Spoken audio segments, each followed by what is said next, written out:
Welcome to this episode of Virtual Courtside. We are recording this live from my iPad in a DC hotel room because I forgot my laptop for the most important week of the season. That's okay. We're still going to pump out content. Welcome to Virtual Courtside. I'm Harris, and that's Dirk. Hi, Dirk. Hi, everybody. Yeah, I feel like we both forgot some stuff. Because I remember we had envisioned our hotel setup. We were like, this is going to be sick. I had nothing to bring to the arsenal that could have been of use, and I felt bad. You were like, here, I need you to bring a microphone. I was like, I can bring a microphone, but I only have XLR microphones. I don't have anything else. Well, the good news is that we don't technically need your Go XLR microphone. We are recording off my Shure microphone, which is currently sitting on a table. So if our audio quality is kind of bad, I'm sorry. Yeah, there we go. I apologize. Suck it. But anyway, this is going to be a really big episode because we are previewing the 3v3 playoffs. After a long regular season, the 3v3 regular season has come to a close. Lakers Gaming won the Slam Open. Magic Gaming won the Switch Open. Bucks Gaming won the Steel Open. And Knicks Gaming got the other spot. We have our 10 playoff teams. They are in order as I steal Dirk's phone. Lakers Gaming 1 seed. Magic Gaming at number 2. We have Gen G at 3, T-Wolves Gaming at 4, Pistons GT 5, Celtics Crossover 6, Heat Check Gaming 7, Nets GC 8, Grizz Gaming 9, 76ers GC 10, and our two community teams are Rim Runners led by the immortal Shifty Returns, and then we have, what's the other one? Dribble Gods led by the immortal Kenny Zeus. The immortal Kenny Zeus. Immortal Kenny Zeus. You just can't kill him. So, trying to think, how do we want to do this? Should we go matchup by matchup? Should we go team by team? How do you want to do this? You decide. Let's go off of the graphic the league posted and start off top you also left. Have to get so closer. That would be. You gotta get closer. I have to. Yeah, you gotta get closer. I want people to hear you. That's crazy. You just pull out their eardrums. Do you see that spike that you just put in our audio? I'm sorry. Sorry, headphone users. Yeah. Listen through speakers. I say we start off in the top left of the graphic. So we go Nets Grizz first, and then their next matchup with the Lakers, and then go down that way. Well, then we'll start on the left side of the bracket. First matchup of the night, or first matchup of the week, will be Nets GC taking on Grizz Gaming in a battle of elite point guards and a lockdown to power forward who really need to get going if their teams want to be any sort of good. Starting on the Memphis side of things, when I wrote my article, which I'm going to be referencing a lot here because, I only have so many thoughts. Memphis, Vandy has been carrying the show, led the league in points this year, led the league in field goals made per game, led the league in field goals attempted per game. Like, this man had the ball a lot. He did great things with the ball, 78% true shooting percentage this year. The efficiency was there. The usage was there. The team success was just okay. And I think that's because Icy and Odon have been good, but you need to be better than good if you want to be great in this league. They need to be elite if this team is going to make it anywhere. And so far, they're just a bit off the level, I think, of the other locks and power forwards in the league. I think overall with this team, I think when we've had these discussions of what teams will slow down once we get on stage and what teams will get better, I think that this is probably the perfect matchup for the Nets in round one because it is on the stage. Yeah. And I think it's going to be a lot for the guys on Grizz Gaming to handle, more so looking at Icy and Odon. I know they have some experience, and of course with Vandy. But I think it's just an environment that Nets GC is more used to compared to those guys.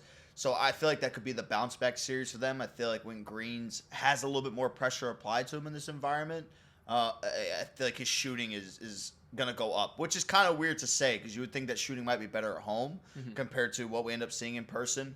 And we already know what to expect from Streets and Steez when it comes out to in-person play. So I think that's something to kind of factor in. I think this could be the bounce back for the return of the Nets, if you will. I actually think it could also work the other way around for the Grizz. If you were to ask them, hey, who's the team in round one that you probably want the most? It's this one. It's a team that, for all intents and purposes, is a carbon copy of their own team. But the difference is that they have a point guard who has been... Can I kindly say that Greens has been the most underwhelming player in the league this year? Kindly. Because he's still been good. It's just we came into the season thinking that Greens was going to be a 3v3 MVP candidate. And he has been way off of his usual level. And again, the level he's playing at now is still like one of the 10 best guards in the league. So we're talking margins here. But That small of margin is going to define their playoffs. If Green doesn't get back to form, they won't win the title. He should have been somebody who is doing exactly what Unguardable and Kai are doing. This was supposed to be the year 2 leap for Greens. Like I picked him to be a finalist for MVP, and he was just nowhere near the level. And all for as good as Streets and Steez are in person, like nothing is going to matter this week if Greens doesn't find his form and doesn't find his level this week. I'm actually going to take Grizz Gaming to win this series in round 1. I just think the Nets, they're ice cold, man. They haven't won a big series in a long time. At least the Grizz had a long extended run through the switch. They were able to get Icy and Odon some really, some big game experience. And you want to talk about guys on stage. Vandy's an on-stage 3v3 player. I mean, we saw what he was able to do during the Switch Open when we were in Indy. Now, again, obviously got upset by the Rimrunners later that playoffs, but if anything, that's just more motivation for the great Vandini trying to get his title back. Yeah, I always have like a back and forth with if a team's hot or a team's cold when you just had a 2-week break. I feel like almost everything resets. Like the bye week, not participating in a steal, now getting to this point. So on one side, if you're the Nets, it's good to collect your thoughts and then be able to tackle like what you're about to expect. I don't think that even the teams that were the hottest going in, like I think everyone's on the most even playing field possible. If this was end switch start playoffs, fuck yeah, like that team that they have the upper advantage. Kind of like the same thing. I mean, you would look at it potentially that Steel teams would have a little bit more momentum than anybody else, but then again, you have to realize the competition that they were playing. So it kind of invalidates itself and balances everything out. But so you got Grizz, I got Nets. You're gonna take the Nets in that one? Okay. On to our next series. Should we just go down the line? Bucks. All right, T-Wolves Bucks. This is a fascinating series, mostly because this will be the first time that we get to see Tutok and Iggy Mo on stage for the first time in a 2K League environment. Obviously, they ended the season as hot as you could possibly end it. They go 8-0 in the lower bracket during the switch. Absolutely dominated. Tutok entered the MVP conversation. Josiah actually put him as one of his final 5 MVP candidates, and I think I agree with him now that I've put more thought into it. I think Tutok is on the precipice here of something really, really special. It ironically reminds me of what Greens and the Nets were going through last year. They had a little bit more success. Obviously, they had also played more on stage, but for me with Tutok, it seems that every single year in this game mode, we always have one rookie that just takes over the playoffs. I mean, in Season 5, it was Ant. Last year, it was Greens. I wonder who it's going to be this year. Last year, I should say, it was Loki Godlike. Loki Godlike and Connor. Let me pause myself here. But from a guard perspective, I think Tutok has the chance to shake this playoffs up as much as anybody. The problem is, Dirk, they are matched up with the worst possible team that they could have faced in the first round. I don't think that there is a worse first round matchup for T-Wolves Gaming than this Bucks Gaming team, because there's so little film of them against good teams with this lineup that it's really hard to predict how they're actually going to play. And you also have to add on top of it that it's Johnny, Dawsix, and Dimes. 3 people who have as much stage experience in the last 3 years of NBA 2K in general than almost any other player in the world, in both game modes, and also across the damn oceans, considering all 3 of them went to Sweden for eFIBA this offseason and played on stage and dominated. So I like T-Wolves Gaming. However, I have Bucks Gaming in the upset just because the deck is really stacked against Minnesota here in this matchup. I think they make their run through the lower bracket. I'm going to pick the Bucks too. The main reason being is that I know that we shit on the Steel tournament with some of the teams in there, and rightfully so, because, some of the gameplay is kind of atrocious that we see from teams. But there's always one team, if they, especially on their run through, that you're like, damn, this team should even be in this position. Yeah. Like you could just tell they were put in there, just maybe didn't get lucky when it came down to the final moments of it. And of course, in this instance, T-Wolves Gaming eliminated the Bucks, which is why they were in that tournament in the first place. But man, what they were doing was, I think, what we expected from that threes lineup from the jump. Yeah. And we were taken away from that when Dimes had to leave the lineup. But now that they have it in there, they've got their repetitions in. I think that they're one of the more scary teams. The thing I worry about with the T-Wolves style, it's almost like the way that Tutok plays. We've seen him when he's at his peak. We've seen him when he drops down as like a rim running artist and can't really do much. Yeah. I worry about with some of the shot selection and shots that he's going to take.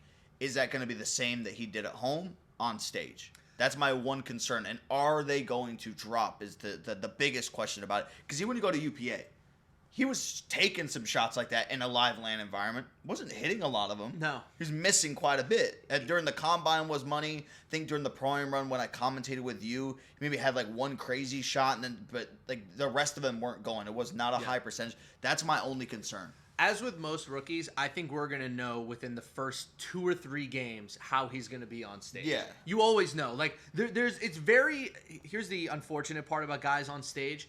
It is very rare that guys go from not being able to play on stage to all of a sudden figuring it out. Yeah. Either you got it or you don't. Either you got the mental fortitude and the emotional control to be able to manage yourself on stage and not get nervous, or you don't. I can't think of a player in the league that used to be awful on stage that all of a sudden it just magically one day became good. Like, usually what you are on stage is what you become, and we'll know out of Tutak and Iggy Mo pretty early on how they're going to play. I love this matchup. I think this is going 5, but it's funny because Tutak, for me, his NBA 2K League comp, I think I said this a lot in the offseason, is Johnny. Like, they play so similar. The deep threes, the aggressive 3-hunting, the transition buckets, the great defense on the other end. Like, they really mirror each other in a lot of ways. So my worry for Tutak is, like, I'm worried that this is going to become one of those anything you can do, I can do better series with Johnny. And Johnny's just going to show Tutak, like, hey, you're him. You're really good, but, like, There's another tier here that you still have to leap to get up to the Kais and the Mies. And I feel like Tutak might just be slightly under that tier right now. This is where I don't really worry about the stage presence at all. Because, like, Tutak is just, like, emotionless sometimes. Iggy Mo and Bear, I think, is going to be good. Like, I think the trash talk, like, this, I haven't looked at the schedule if this is the featured matchup or not. That's on the main stage. If it's not, what are we doing? But I think it's gonna be good. But yeah, I think the Bucks will edge it out just by a hair. But again, that could set the T-Wolves up for another crazy lower bracket run that we saw in the Switch. I have the T-Wolves going to, I think, the lower bracket semifinals. I feel like once they get down there, they're going to be the best team that drops in the lower bracket, unless there's like a huge upset. And for what it's worth, I think the Bucks gaming team that we have right now are the best team to ever come out of the Steel, period. We've never had any team come out of the Steel that has talent level of Johnny Dawsix and Dimes. Like, that's not even fair. That's not a Steel team. That's a damn playoff team. So the T-Wolves got a bit unlucky here. I actually think that they would have been better off finishing behind Gen G during the switch, because then they would have gotten Knicks Gaming, which is a much, much better matchup for T-Wolves than Bucks Gaming is. But, hey, I'll take T-Wolves Bucks all day long. Pistons GT taking on the Dribble Gods. I'm not spending a long time talking about this. I will say, last time we were here in the 3v3 playoffs, Pistons GT, first round matchup or second round matchup, going up against Dot Squad and Trey Dollars, they lost, and then just completely obliterated the entire lower bracket on their way to the finals. I don't think that's going to happen here. I think this is going to probably be a 3-0 sweep. And so in my article, again, referencing it too much probably already, 2 times, I mentioned how I officially put it out there that Pistons GT were bored. They were bored all regular season, and I cannot be told otherwise. We know what Pistons GT looks like when they're trying. We know what it looks like when they give a crap. They during the Switch Open, they're like, whatever, we're in the playoffs already. We're just gonna kind of lay it up here. I don't think we've seen the best basketball that Detroit has to play it. I still think they're one of the 3 best teams in 3v3 in this league. And until somebody beats them on stage, they're a Final Four team for me. The Jomar to bag motion thing. Yeah, I don't think Jomar has been as good as bag motion next year. You want to know where Jomar thrives? On stage. Yeah. One of the best stage players we've ever had. I'm very high on this Pistons team.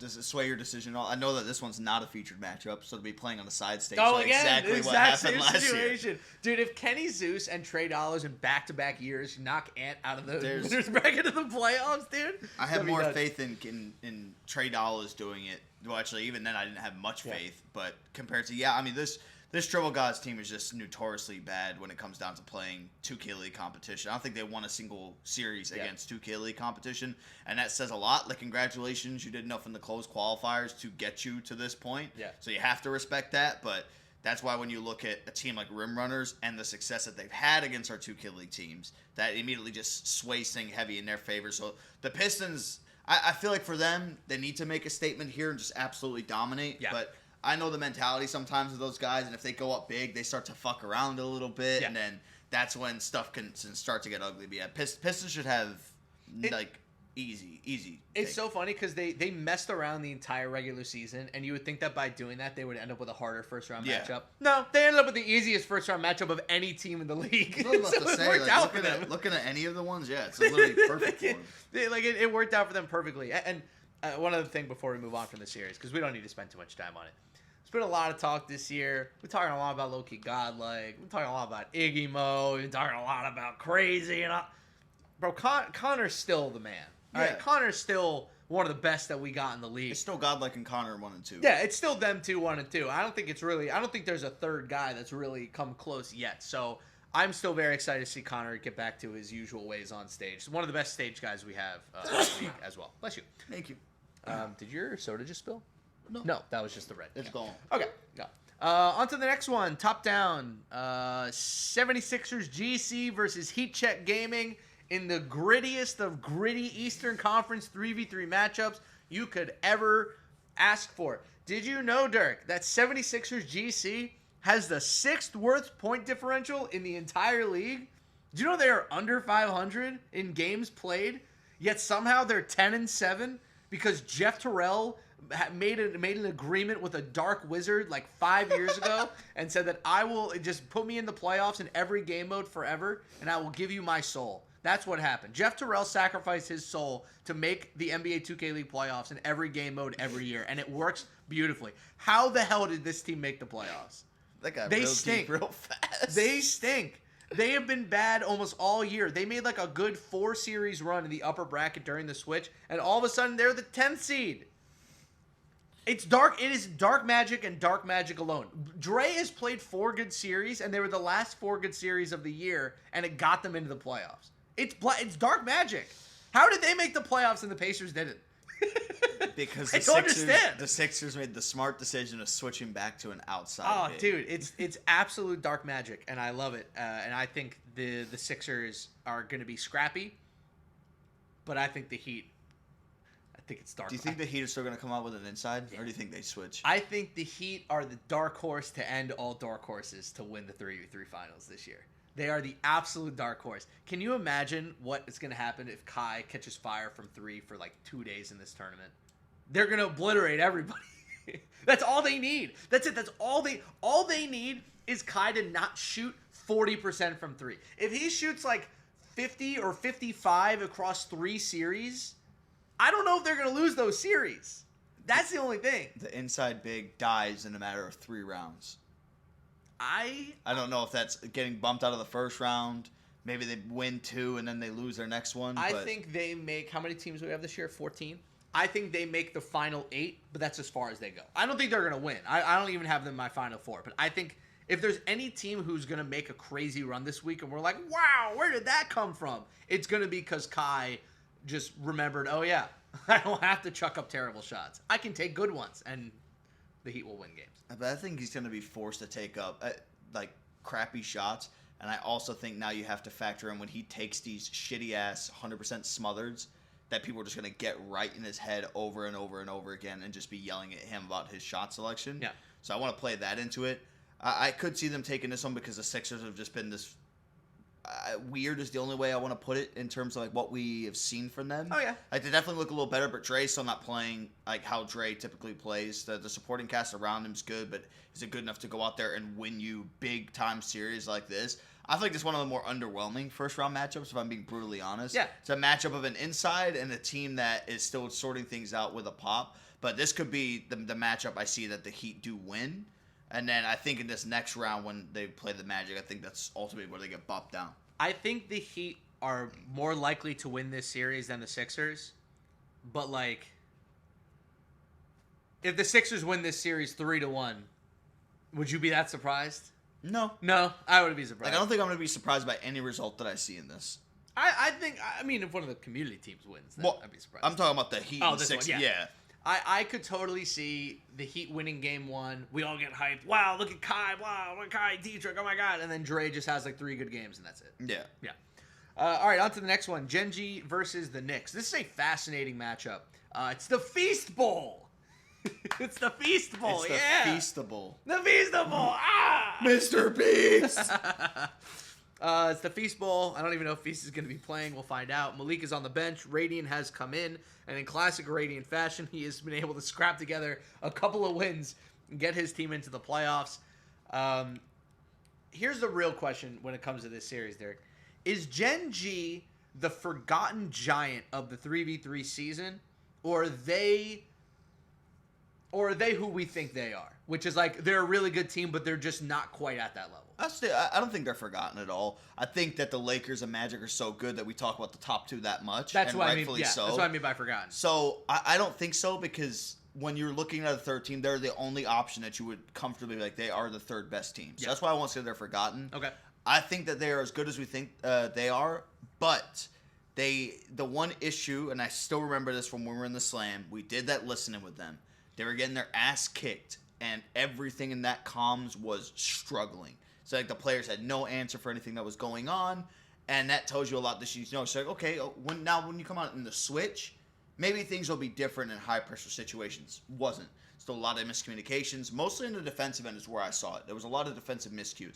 They didn't correct that. Now it's the playoffs. You can't have defensive lapses like they have had in the past two tournaments. So that's where my concern is. I feel like this team, in their first year playing together, I think they're going to make a run.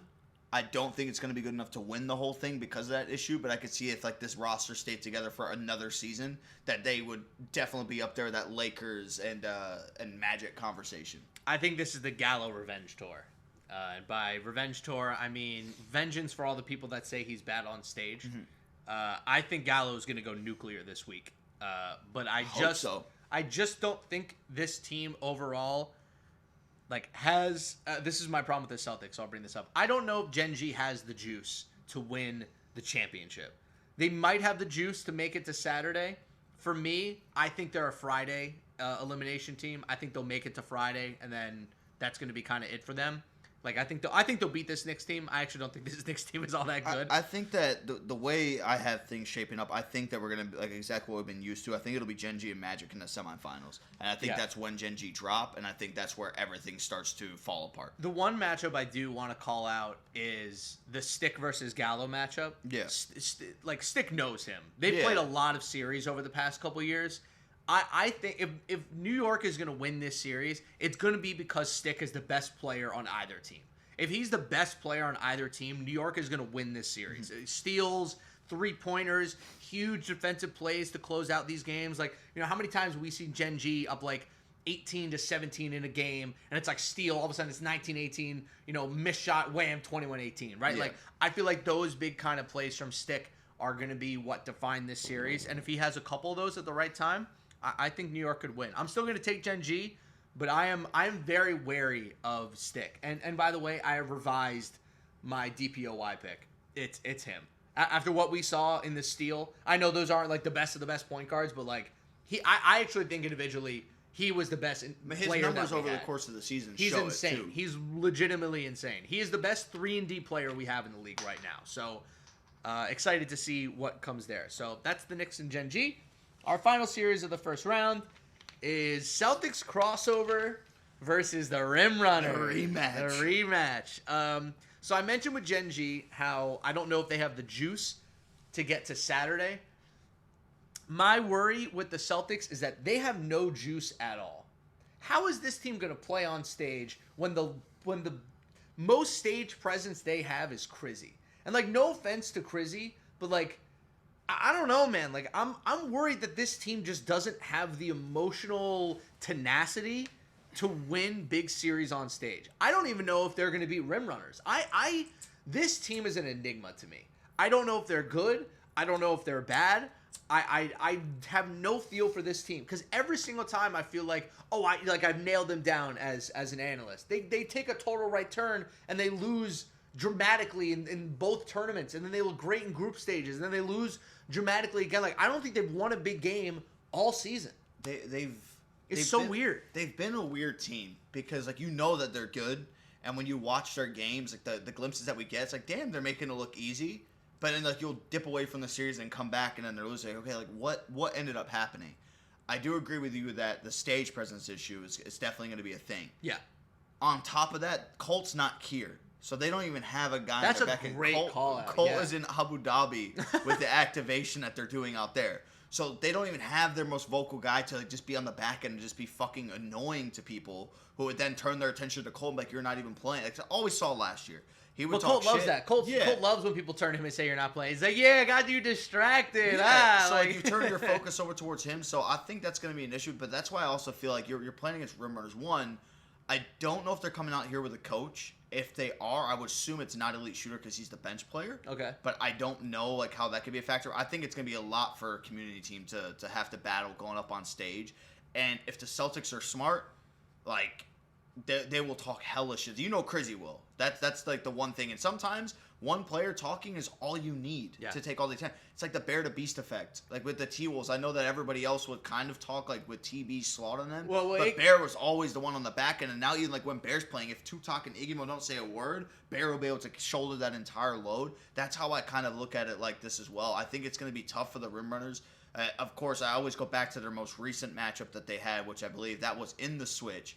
The Celtics were moving and grooving comfortably, should have swept them. Lecce took a crack shot from half court, and that just off that one shot, which sounds very dramatic saying, off that one shot, they lost the series. They allowed rim runners to get some life, and the Celtics couldn't put them away. That is one thing I am going to be keeping an eye on is if they can't close out the rim runners, they're a team that they've shown time and time again that you have to put them away when you have sweeping chances.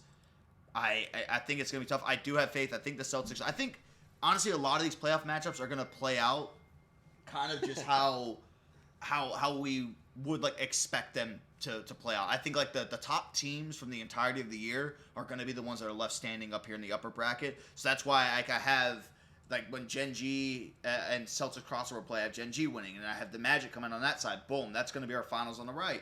And then on the left side, it's probably going to be the Lakers, and then I'll probably throw the Pistons in there with how they play typically. Yeah. So I think it's all going to play out how everything is scripted. Lecce is a real X factor for this week because you could make a real case that he was one of the 5 best individual players statistically that we had this year. But again, like they never won a single big series, so it's so hard to like know how much do those stats really matter? And that's coming from me, the stats guy. Like, how much do Lecce stats matter if none of those really came during the biggest spots? So I'll put it this way. I think the Celtics are going to win, but I'm kind of out on this Celtics crossover experiment team this year. I like Tezo and Crizzy a lot as a duo.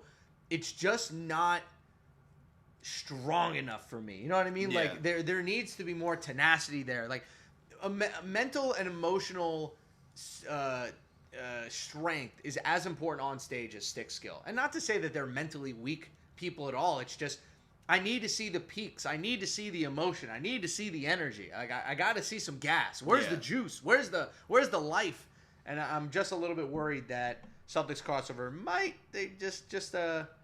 not have it. Yeah, it's weird, right? Because mentally, like they just don't like talk trash, so it's hard to get a read of how they are. There's an esport for that, right? Yeah. Where you can go out there and not talk trash. You're talking like League of Legends. You're talking your Overwatches, where you're not really saying much in the game. You're just kind of locked in. I feel like for esports like this, the same thing in Call of Duty. You have to be able to communicate a lot and be able to talk trash at some point. I think that'll be their demise, is that they just don't really have that big vocal presence. And again, with no Colt, I think that is something definitely worth noting of the team. I mean, 630. Talk some trash here and there, but that's not really his vibe. Yeah, but so that's why I think it's a good matchup for them. They know that on the other side, but we've seen with community teams, sometimes they'll come out and not say shit. Yeah. Then other times, which I could see this team doing because they're always active in the Twitch chats, always active on Twitter, I could see them coming out fucking talking hella trash right off the rip. All right, so those are our first round matchups. Here, I got 2 questions for you. One, are we gonna do a podcast after every day? We should. Yeah, we should. We're here to do right. So if that's the case, so then we'll stop the quote unquote preview there. We're gonna do one more overarching segment, and then I want your championship picks today. Okay. But I'm gonna allow us both to change our championship picks throughout the week to show the progression of how the teams go. Okay. So first overarching segment that we're gonna do, give me. Oh, this is gonna be fun. Give me a 3v3 all X Factor team for the playoffs. So 1 guard, 1 wing, and 1 big, and we'll kind of do a little X Factor draft here. So Okay. X factor is in. They're like gonna change if they play good. They're changing the entire. So game. friends, here I'll start. So my first biggest X factor for the week is without a question Kai Iverson on Heat Check Gaming. I think he is the biggest X factor in the whole league coming into these playoffs. If he goes crazy and he has a good couple of days, they're going to go really far. I actually don't think it's totally out of the question that they push Magic Gaming if excuse me, if Kai Iverson has the week that I think he can have. Again, if he just makes like 1 to 2 more threes a game off of the same amount of attempts, they will win more games. He just got cold at the worst time, and I feel like if he goes crazy, it could be a real moment for Miami. My guard pick sounds. I want to say either Ant or Dre. It could be Because either. I feel like they've both been. Remember, picking an X Factor right now, you're never really going to pick a star player. We're in the playoffs. All these guys are kind of stars, you know? I'll go with. I think it's more important for the 76ers and Dre. So I'll go with. I think if Dre plays well, I think the other guys hold their own. Okay. So that'll be my guard pick. Okay. We're doing snake draft, so you get lock. Okay. So my lock pick is going to be Icy. Ooh, Icy. That's a good one. I think kind of just like the same thing. A lot of lockdowns as the season's gone on. You can see what some are doing better than others and what game-changing plays have to happen, especially offensively and defensively. I feel like it's going to be big for the Grizz. So I got Dre and I got Icy. That's my 1 and 2. Icy. My lockdown is going to be Jomar. I think if he plays at the top of his game, this Pistons team could go all the way to the finals. And I think a lot of it is going to be predicated on him. The Ant-Connor chemistry has not been an issue at all this year. The Jomar-Connor defensive chemistry has been an issue this year. They have given up a lot more defensively than they have in years past. But I think if Jomar can have a really good week, and if he can lock in, powered by AT&T, and he can get it done, then I think that the Pistons are going to make it to Saturday. But if Jomar, continues to miss open shots, he's not really that great one-on-one defensively, then like this team might kind of flame out because they, it just didn't really happen for them this year. But I think Jomar is directly tied to how far the Pistons will go this week. And personally, if I'm relying on Jomar, I'll see the Pistons on Saturday. Chances. I'll see the Pistons on Saturday. All right, my big for this week. Let me see the teams one more time. Okay, my big's easy. My X Factor big is Dimes. Okay. It's absolutely Dimes. First time for him playing on stage in 3v3 in the league, in like a big spot. He might have done a second when he was in Toronto. I don't remember. But this is a really big spot for him. This is the first time that he's going to be on stage on that build shooting, which I know is like, oh, it's Dimes. He'll be fine shooting. It's just different. It's a new experience. Anytime you do something for the first time, you never know how it's going to go.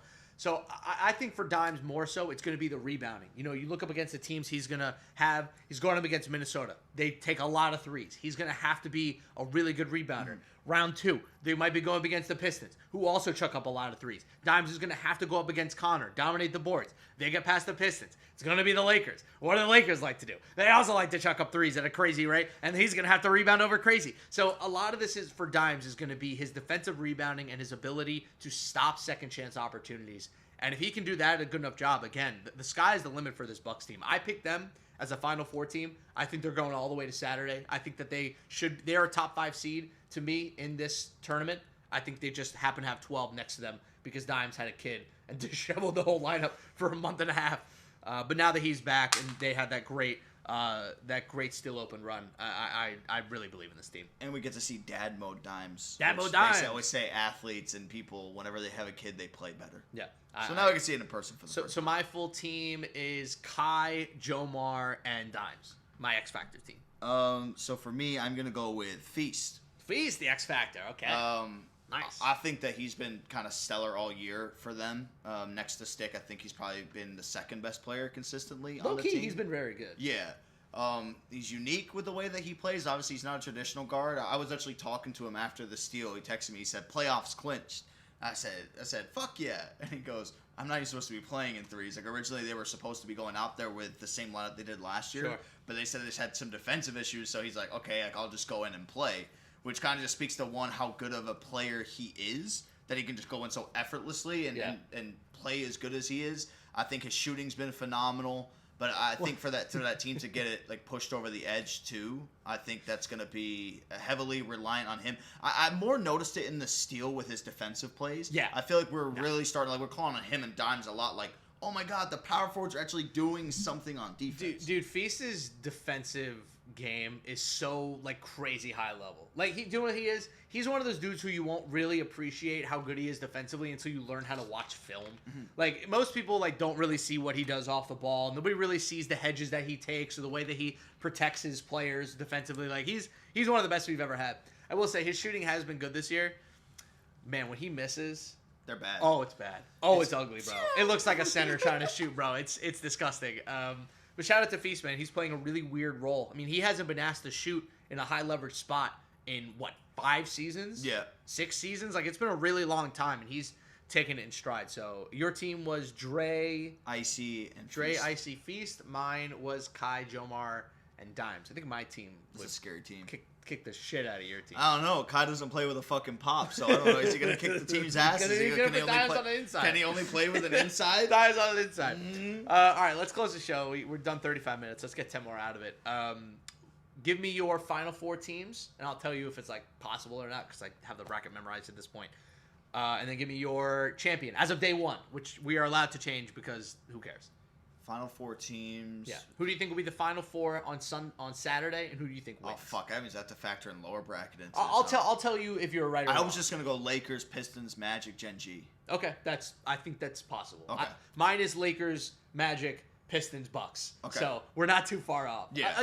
I think with the Pistons, man, it's like until they get beat on stage in a non-bracket reset insane kind of way, I just assume they're going to be there. It's just shaping up exactly how things were last year, where, I mean, obviously they had won the Slam last year. They came on the Switch and played like shit. They were not very good in that. And so we had the same questions that we were asking. It's like, well, what are they going to be like when the playoffs roll around? Yeah. And of course, you saw what they were able to do. This would be, like, automatically, no matter how bad the Pistons have been looking this year, if they weren't a playoff team, I'd be like, okay, it's like, whatever. It was a disaster of a year. They're still able to make the playoffs, playing, I feel like, to their standards would be average, and look at what the seeding that they were able to get. But then I also look at things with, this would now be 3 finals in a row. We really didn't think they were going to make the finals the year they won the championship. Nope. We definitely didn't think they were going to make the finals last year, coming out of how deep it was in the losers bracket. I picked them to make I picked them on day 1 to make the finals. Okay. I did not see them losing in round 1. But that's so it's like that lower bracket run showed you that they have that fortitude to be able to go push on through. Yeah. So of course, like when you're looking at it from an odds perspective, you're like, why couldn't they come out here and make another run again with a fucking really, really good lineup? The best version of Pistons GT to me is still better than any single team in the league not named Magic or Lakers. Mm-hmm. And that's kind of where I draw the line for a week like this. And it's the same thing with the Bucks. The best version of the Bucks is better than every single team in the league, I think. That's not the Laker, Magic, and Pistons. Yeah. When Johnny Dawsix and Dimes are playing the absolute best ball that they can, I mean they'll smoke you in 4 games. It's just line of consistency. And Johnny had like a weird week of shooting where he couldn't hit anything, and that like tanked their whole season. Yeah. All right, who's your champion? Who are you going with? Give me your finals and give me your champion. Ooh, I will go.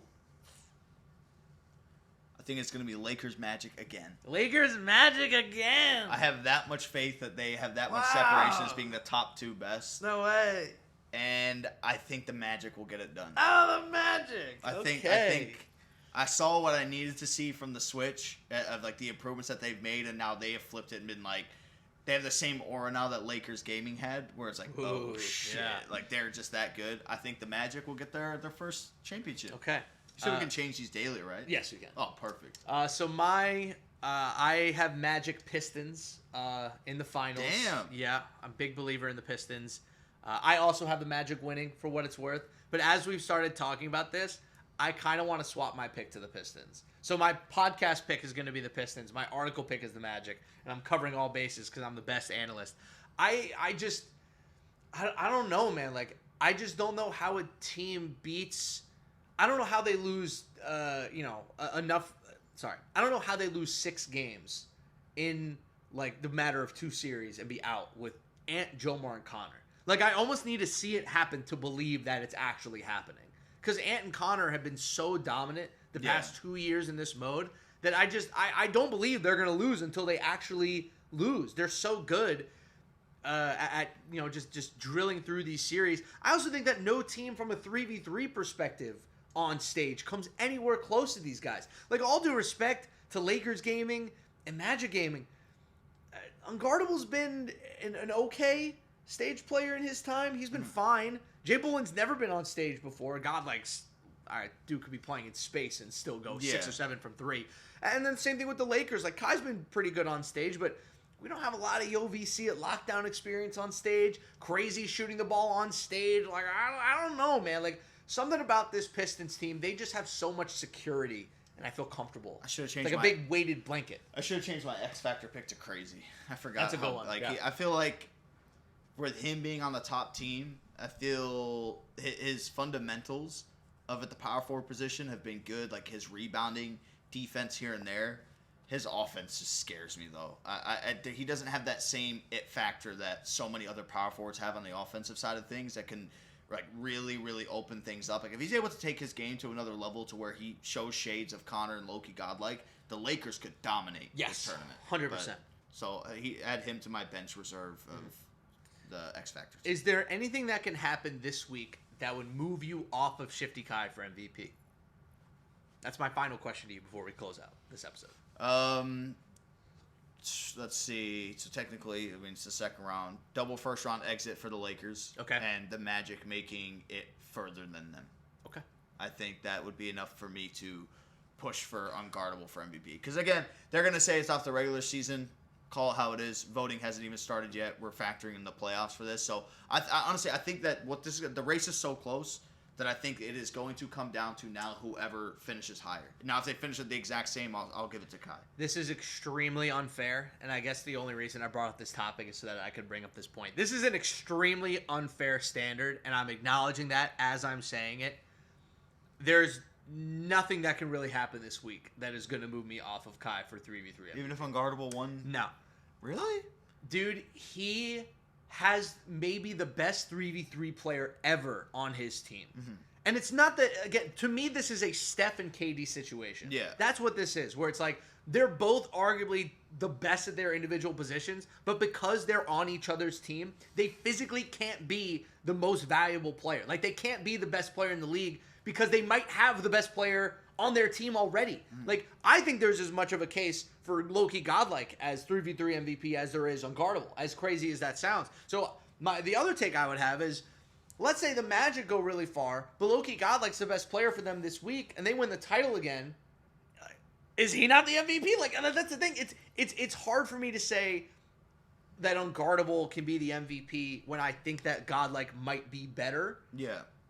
But Kai doesn't have an Unguardable. Or Kai doesn't have a Loki godlike on his team.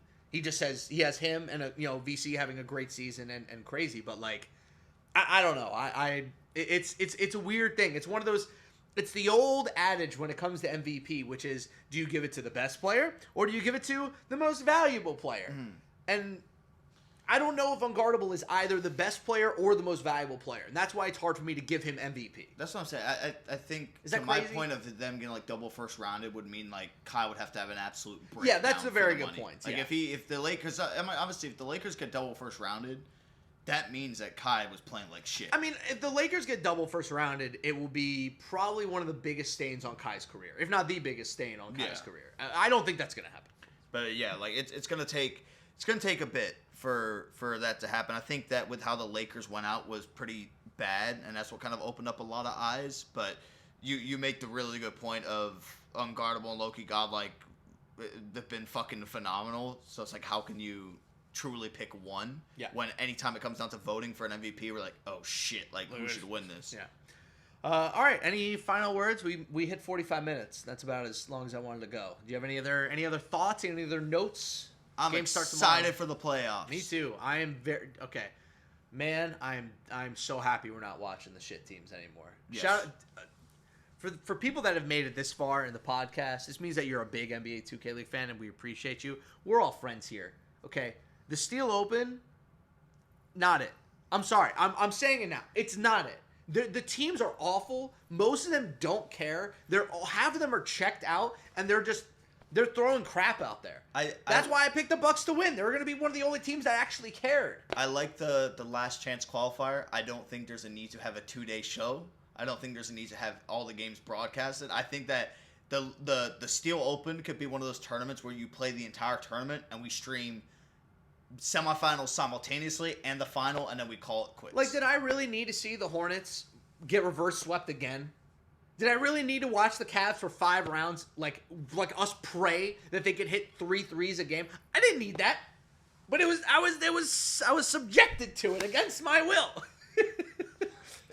Yeah, actually, technically, the last day of this it was against your will. JT's fucking power or whatever. I never want to watch that Cavs Legion team play 3v3 again. We saw them so many times on broadcast, and they were bad all year. I never want to watch them again. Every single show with Cavs Legion was the same talking point. It's, well, maybe this is the week they'll shoot. Maybe this is the week that Kelly's gonna break out. They changed to their apartment. Can they shoot now? Location now. It's like, I'm so tired of that team. I was tired of that team. I was tired of the Hornets, bro. I did not need to watch that Hornets team that lost complete self-belief in themselves after they lost one series on stage. Still the craziest thing that I think has happened this year.